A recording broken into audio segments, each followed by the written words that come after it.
Transverse waves are in the form of a sine wave, so we're going to use the sine wave simulator to make some predictions about how the wave will change when we change variables and the relationship between the variables. So it's been plotted using a displacement versus time graph. We've got variables that we'll look at in terms of amplitude, and they're just in units. We haven't specified a unit for that. Frequency in hertz or per second, and we've got the period, which will be in seconds. Now recall the relationship between frequency and the period of a wave. They're inversely proportional, so the frequency is inversely proportional to the period and vice versa. So we've got a frequency of 1, which makes sense that we've got a period of 1 because frequency equals 1 over the period, so 1 over 1 equals 1. So let's just have a look at these variables in terms of the graph. It says we've got an amplitude of 1 unit. So here's our amplitude here, or at -1 at the trough. Let's just confirm the value for period. We're saying it takes 1 second for one complete wave cycle. So we've got, here's one complete wave, and here's 1 second.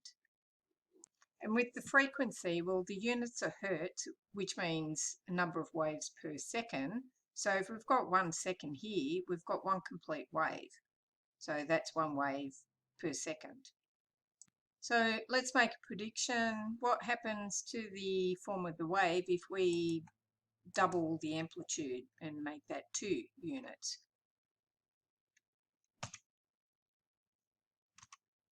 We'll get an amplitude 2. And does changing the amplitude affect frequency or period? No, it doesn't. We can see that. So we've still got a frequency of 1 wave per second, and we've still got a period of 1 second. So let's go about doubling the frequency and think about this. What's the relationship between frequency and wavelength? Well, they're also inversely proportional. So if we double the frequency, we will halve the wavelength. That's my prediction.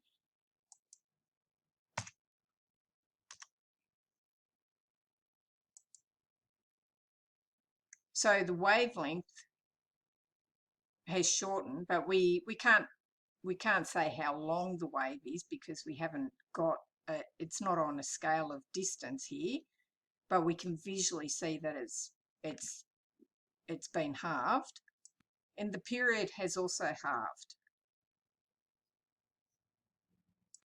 So to confirm the period, we look at how long does it take for one complete cycle. It's half a second.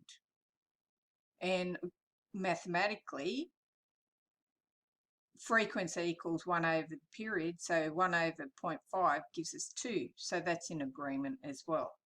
Let's come back to the graph here. We've got a frequency of 2 hertz, so that means two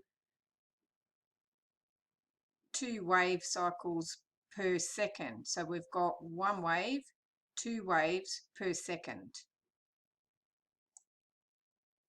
And vice versa. If we rearrange that equation and said period equals 1 over the frequency, well, 1 over 2 gives us a half. So that, again, is in agreement. And we can see in our graph that we've got the time for one wave is 0.5 seconds. So I'm now going to make the frequency 0.5. How will that affect the period? And how will that affect the form of the wave? So for the period, if we go 1 over 0.5, the period should now increase to 2. So we should get a wave that will go across to 2 seconds for the complete length of it.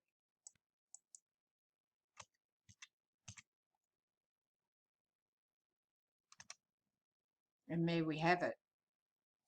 And again, it doesn't matter about the amplitude. That's not going to affect either the wavelength, the frequency, or the period.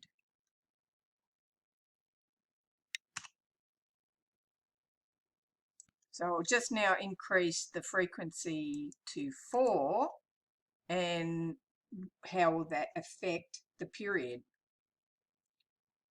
So period equals 1 over the frequency. If we make that 4, that should become 0.25.